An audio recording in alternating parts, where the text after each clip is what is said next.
You sit? So in high school, I didn't have a ton of panic attacks, whereas in college, by the end of my fall semester and going into my spring semester, I would have 5 to 10 panic attacks a day, and they wouldn't necessarily coincide with anything. And so I remember being at work and I would have panic attacks at work. I remember sitting in class and having panic attacks. I remember laying in bed and having panic attacks. I remember studying and having panic attacks. I would wake up in the morning and feel anxious. It was just constant, and it became something I couldn't avoid because I couldn't tie it to anything. I couldn't say, it's just when I go to this particular class, or it's just when I interact with this person, or just this time of day. It was just constant. It was something that I couldn't predict.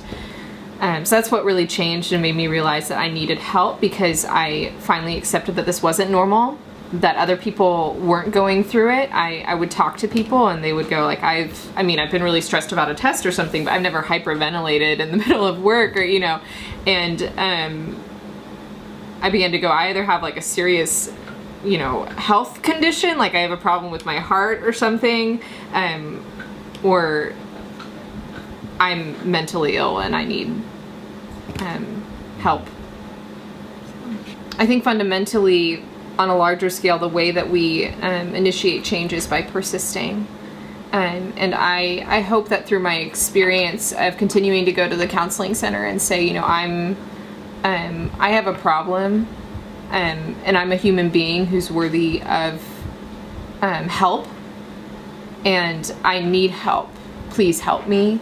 I think that I would hope that the more students that do that, the more the counseling center, or rather the individuals in the counseling center, will be inspired to continue making change in their department, which I know that they're doing. I don't disregard that.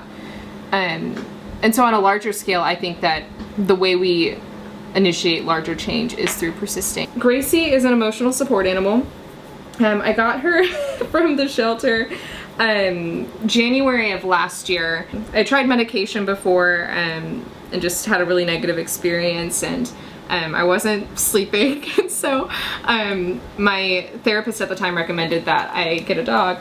And I went to the shelter, and there were all these cute little Shih Tzus and dogs running around that were acting like they wanted to be my best friend, and Gracie wouldn't look me in the eye, and she cowered every time you came up to her, and I was like, I want that dog.